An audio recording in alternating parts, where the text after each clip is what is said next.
बिस्मिल्लाहिर्रहमानिर्रहीम। कैसे हैं दोस्तों? उम्मीद है आप सब खैरियत से होंगे। दोस्तों आज हम एआई यानी आर्टिफिशियल इंटेलिजेंस के बारे में जानेंगे कि आर्टिफिशियल इंटेलिजेंस बेसिकली होती क्या है, जिसे उर्दू में हम मस्नूई ज़हानत भी कहते हैं। ये एक प्रोसेस होता है इंसानी ज़हानत को किसी भी मशीन में, किसी भी न्यू टेक्नोलॉजी में फ़िक्स करना थ्रू कंप्यूटर्स के ज़रिए। इसी प्रोसेस को हम आर्टिफिशियल यानी मस्नूई ज़हानत कहते हैं। यानी इंसान के अलावा जो रोबोट्स हैं, जो मशीन हैं, जो एक ह्यूमन टास्क को ख़ुद परफॉर्म कर रहे होते हैं, इस इंटेलिजेंस को हम आर्टिफिशियल इंटेलिजेंस या मस्नूई ज़हानत कहते हैं।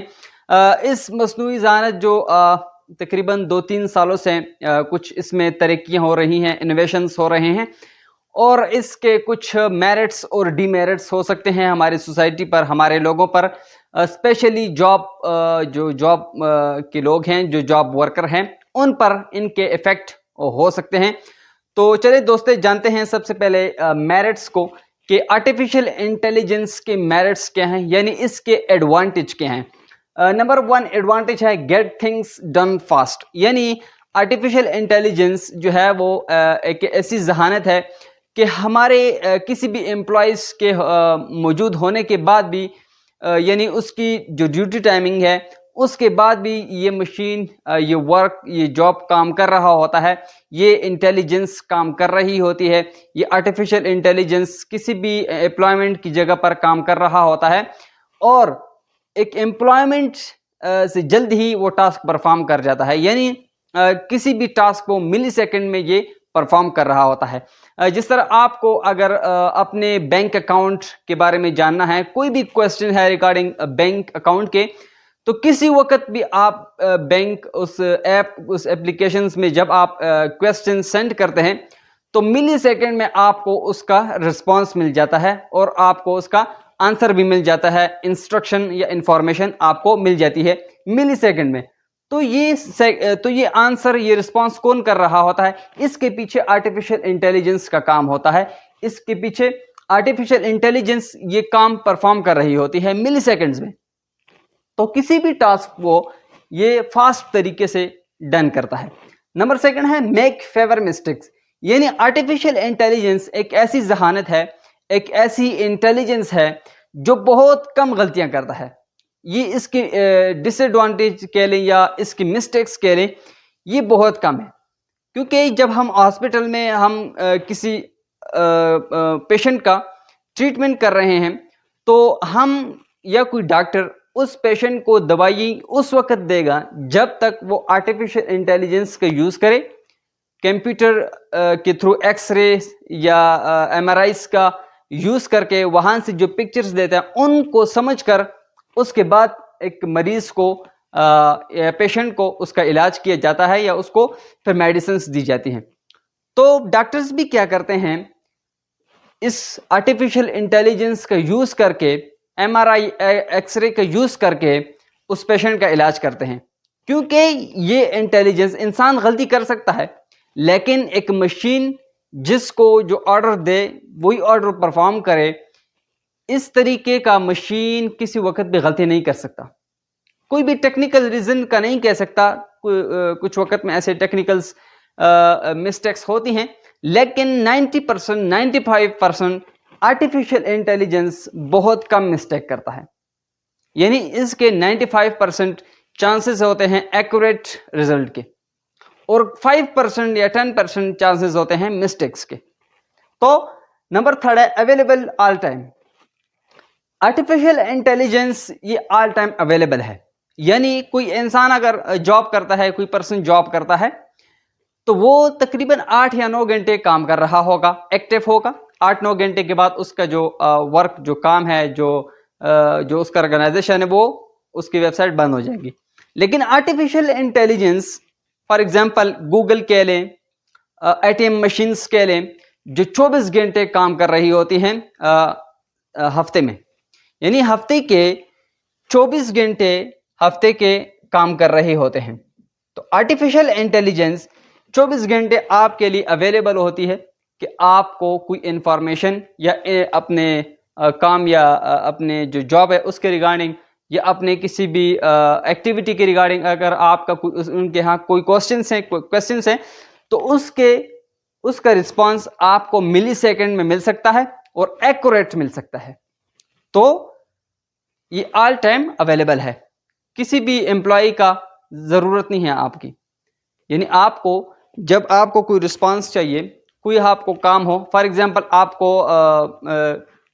रात को 2 बजे 3 बजे आपको कोई ऐसी इमरजेंसी पेश आई हो जिसके लिए आपको कुछ पैसे की ज़रूरत हो, लेकिन फिर वक्त आपके पास पैसे ना हो, तो आप क्या कर सकते हैं, बैंक जा सकते हैं और वहां से एटीएम मशीन्स के थ्रू आप पैसे निकलवा सकते हैं। तो एटीएम मशीन्स ये पैसे जो काउंट करता है, इसके पीछे कोई एम्प्लॉय नहीं होता।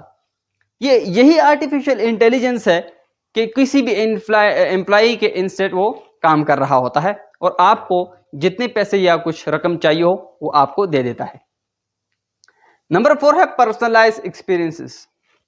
Personalise experiences mean artificial intelligence आपके लाइक और डिसलाइक को समझता है कि आप क्या लाइक करते हैं और क्या डिसलाइक करते हैं, इस चीज को ये अंडरस्टैंड करता है। फॉर एग्जांपल नेटफ्लिक्स वेबसाइट पे अगर आप देख लें, वहां पर आपके सर्च के हिस्ट्री के थ्रू, आपकी सर्च हिस्ट्री के थ्रू वो आपको एड्स या टीवी शो या फिल्म्स या ड्रामास वो आपके सामने दिखाते हैं। यानी वो नेटफ्लिक्स जो ऐसी वेबसाइट जो है वो आर्टिफिशियल इंटेलिजेंस का यूज करके आपका जो सर्च इंजन है, आपकी जो सर्च हिस्ट्री है, उसका यूज करके वहां से देखकर आपकी प्रेफरेंस को जान सकता है, अंडरस्टैंड कर सकता है कि आप किस तरीके के फिल्म्स या आप किस तरीके के एड्स या आप किस तरीके के ड्रामास या शोज को लाइक और डिसलाइक करते हैं, उसके अकॉर्डिंग आपको वो प्रोवाइड करते हैं। तो आपको पर्सनलाइज एक्सपीरियंसेस में भी आपके प्रेफरेंस को समझ सकते हैं। नंबर 5 है लीड्स टू न्यू इन्वेंशंस। यानी आर्टिफिशियल इंटेलिजेंस का जो कोई यूज कर रहा है, फॉर एग्जांपल हम बिजनेस के कह लें, कोई भी बिजनेस अगर गाड़ियां बना रही है तो वो गाड़ी बनाने वाला जो इंजीनियर है, जो वर्कर है, जो एम्प्लॉयर है, उसको ये जो है वो इस बात पर मजबूर करती है कि वो मजीद इन्वेंशन करे। फॉर एग्जांपल अगर टोयोटा कंपनी ने गाड़ी बनाई, अगर उसने कोई भी गाड़ी बनाई, कुछ वक्त बाद क्या होगा कि उस कंपनी ने उसको ऑटोमेटिक बना दिए। अब ये ऑटोमेटिक गाड़ी का बनना, ऑटोमेटिक सिस्टम का इसमें इंस्टॉल करना, इसके पीछे किसका हाथ है? इसके पीछे आर्टिफिशियल इंटेलिजेंस का हाथ है, जिसने आपको इंस्पायर किया, किसी भी इंजीनियर या किसी भी एम्प्लॉयर को इंस्पायर किया कि आप इसमें इन्वेंशंस कर सकते हैं, आप इसमें मजीद और चीजें ऐड कर सकते हैं। अगर गाड़ी है तो उसको आप ऑटोमेटिक कर सकते हैं। इस ऑटोमेटिक सिस्टम से क्या होगा? एक्सीडेंट्स कम होंगी, ह्यूमन्स एरर जो है वो कम होंगे। यानी अगर फॉर एग्जांपल मैं गाड़ी चला रहा हूं, मैं कोई गलती कर सकता हूं क्योंकि मैं इंसान हूं, मेरा जहन, मेरा दिमाग कहीं और घूम सकता है, डिप्रेशन हो सकता है, सडन फीलिंग्स की वजह से कुछ चक्कर आ सकते हैं, बीमार हो सकता हूं गाड़ी ड्राइविंग के दौरान। लेकिन आर्टिफिशियल इंटेलिजेंस या ऑटोमेटिक सिस्टम गाड़ी में जब नस्ब होगा, जब इसमें इंस्टॉल होगा, तो वो कभी मिस यूज उसका नहीं करेगा, कभी भी वो बीमार नहीं होगा, कभी भी वो अपने लाइक या अपने प्रेफरेंस पर वो जो है वो घूम फिर नहीं सकेगा। जो इंफॉर्मेशन आप उसको देंगे उसके अकॉर्डिंग वो ड्राइविंग करेगा। और बहुत कम चांसेस होते हैं एक्सीडेंट के, किसी भी सडन फीलिंग के या सडन सिचुएशन या किसी भी मतलब जब गाड़ी चला रहे हों या आर्टिफिशियल इंटेलिजेंस जब अपने एक्सपीरियंस की बेस पर, अपने इंस्ट्रक्शंस की बेस पर जब गाड़ी चला रही हो, तो वो जब आगे मोड़ आता है, कोई भी कानून की पासदारी करनी हो, तो वो ऑटोमेटिकली वो उसको अप्लाई करता है, उसको जो है वो एक्सेप्ट करता है। यानी उन इंस्ट्रक्शंस जो आपने दी है उनको वो अप्लाई करता है उस लॉ पर।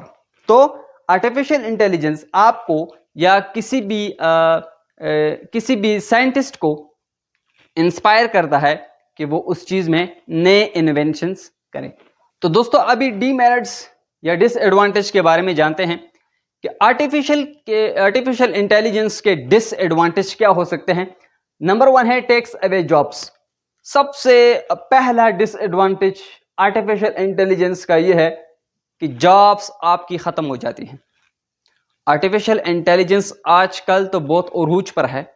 आजकल इसकी जो लाइकनेस है वो तो बड़ी उरूज पर है, इसको बड़ा लाइक किया जा रहा है।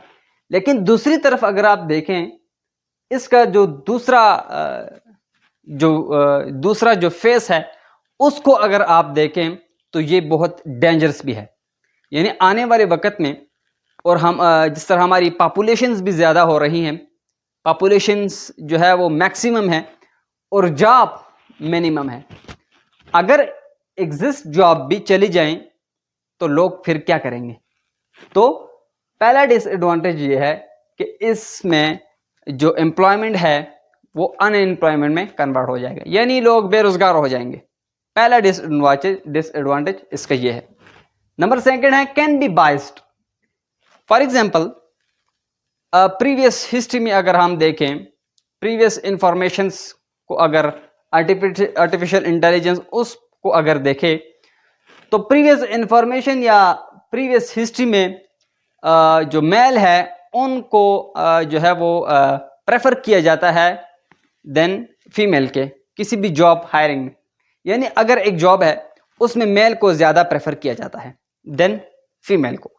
तो यही इंफॉर्मेशन अगर मज़ीद आगे आर्टिफिशियल इंटेलिजेंस को मिल जाती है, वो इस इंफॉर्मेशन को इम्प्लीमेंट करता है, इस लॉ को इम्प्लीमेंट करता है, इस थिंकिंग को इम्प्लीमेंट करता है, तो ये फीमेल के लिए एक बड़ा धचका लग सकता है। उनको एक डेंजरस सिचुएशन का सामना कर सकते हैं वो, क्योंकि जब मेल को प्रेफर किया जाएगा, आर्टिफिशियल इंटेलिजेंस भी मेल को प्रेफर करे through past information, past history, तो ये फीमेल के लिए एक डेंजरस पॉइंट है।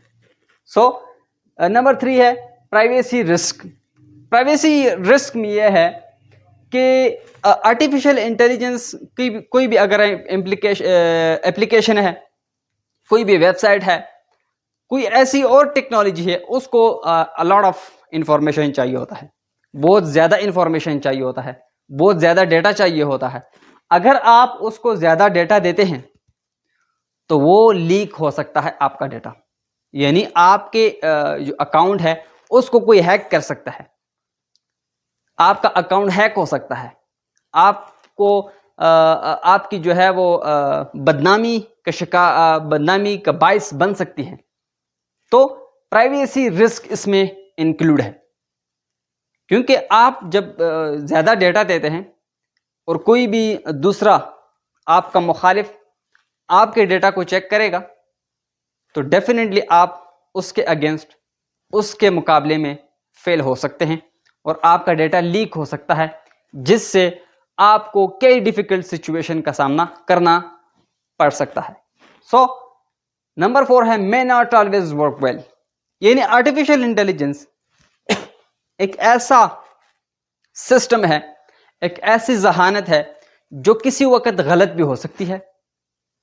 हर टाइम इसका अच्छा यूज़ या हर टाइम इसका अच्छा रिस्पांस ये पॉसिबल नहीं है। यानी 5% 10% अगर हम देख लें तो इसका गलत या मिस रिस्पांस हो सकता है। कोई भी टेक्निकल सिचुएशन हो, कोई भी इसमें टेक्निकल प्रॉब्लम्स आए जिसमें आपको मिस रिस्पांस मिले। फॉर एग्जांपल अगर हम किसी पेशेंट का कोई भी एक्सरे निकाल रहे हैं, अगर एक्सरे मशीन में थोड़ी टेक्निकल प्रॉब्लम्स आ जाएं और हमें एक्सरे जो है वो गलत बता दे, किसी गलत जगह को वो हमें शो कर दे, तो हम उसको गलत जो है इंफॉर्मेशन आगे डॉक्टर पेशेंट को दे, तो ये क्या होगा, एक बड़ी प्रॉब्लम क्रिएट कर सकता है। तो हर वक्त इसका अच्छा काम करना, वेल वर्क करना पॉसिबल नहीं है। Number 5 difficult for non familiar. यानी आर्टिफिशियल इंटेलिजेंस के साथ बहुत थोड़े लोग फेमिलियर है। बहुत से लोग अनपढ़ हैं या बहुत से कारोबारी लोग अनपढ़ हैं, इसको नहीं जानते, इसका यूज़ करना नहीं जानते, तो उनके लिए काफ़ी मुश्किल का सामना करना पड़ सकता है, उनके लिए काफ़ी मुश्किलात आ सकती हैं, कई हर्डल्स बन सकते हैं, कई डिफ़िकल्टीज़ उनको फेस करनी पड़ती हैं, कई टफ सिचुएशन उनका मुकाबला उनको करना पड़ेगा, क्योंकि वो इसके साथ फेमिलियर नहीं है। जो फेमिलियर हैं वो इससे खूब फ़ायदा उठा रहे हैं, जो नहीं फेमिलियर नॉन फेमिलियर है वो डिफ़िकल्ट सिचुएशन का सामना करेंगे और अपने प्रॉब्लम्स के हिस्ट्री में इजाफा करेंगे। तो ये तीन नॉन डिमेरिट्स और मेरिट्स आर्टिफिशियल इंटेलिजेंस के। आर्टिफिशियल इंटेलिजेंस फ्यूचर में भी इसके लिए बड़ी एक प्लानिंग्स की जा रही हैं कि किस तरीके से हम अनएम्प्लॉयमेंट को चेंज कर सकते हैं, यानी अनएम्प्लॉयमेंट को आर्टिफिशियल इंटेलिजेंस के थ्रू ख़त्म कर सकते हैं। और डीमेरिट्स में इसका जो पहला पॉइंट्स भी यही है कि अनएम्प्लॉयमेंट्स क्रिएट हो सकती हैं, जो एग्जिस्ट एम्प्लॉयमेंट्स हैं ये भी जा सकते हैं। फॉर एग्जांपल, अगर कोई कंपनी में कोई लेबर काम कर रहा है, 50 लेबर काम कर रहे हैं, उन 50 लेबर की जगह अगर मुझे किसी कंपनी या किसी बिजनेस को 3 रोबोट्स की ज़रूरत पड़े जो 50 लेबर का काम करे, तो क्या वो प्रेफर नहीं करेगा कि वो उन रोबोट्स को वहाँ पर नस्ब कर दे एम्प्लॉयर की जगह? तो ज़रूर वो करेगा, क्योंकि वो अपने एक्सपेंसेस को कम से कम करेंगे। कोई भी बिजनेस अपने एक्सपेंसेस को कम से कम करता है और अपने जो प्रॉफिट है उसको मैक्सिमम करना चाहता है। तो ये जॉब को जो है वो अवे कर सकता है, अनएम्प्लॉयमेंट्स क्रिएट हो सकती है। ये एक बहुत ही डेंजरस पॉइंट है, डेंजरस डीमेरिट्स है। बाकी भी डीमेरिट्स हैं, लेकिन टॉप पर पीक पर जॉब है, यानी अनएम्प्लॉयमेंट्स क्रिएट हो सकती हैं। तो ये था हमारा आज का लेक्चर जो आर्टिफिशियल इंटेलिजेंस के बारे में था, उसके मेरिट्स और डीमेरिट्स के बारे में। तो नेक्स्ट लेक्चर में भी हम इसको थोड़ा मजीद फर्दर इसको कैटेगरीज में डिवाइड करेंगे कि आर्टिफिशियल इंटेलिजेंस के कैटेगरीज के हैं, यानी आर्टिफिशियल इंटेलिजेंस तो हम कहते हैं मस्नूई ज़हानत, इसकी कैटेगरीज क्या हैं, यानी कौन कौन सी कैटेगरीज हैं इनकी। मिलते हैं नेक्स्ट लेक्चर में इंशाल्लाह। Thank you.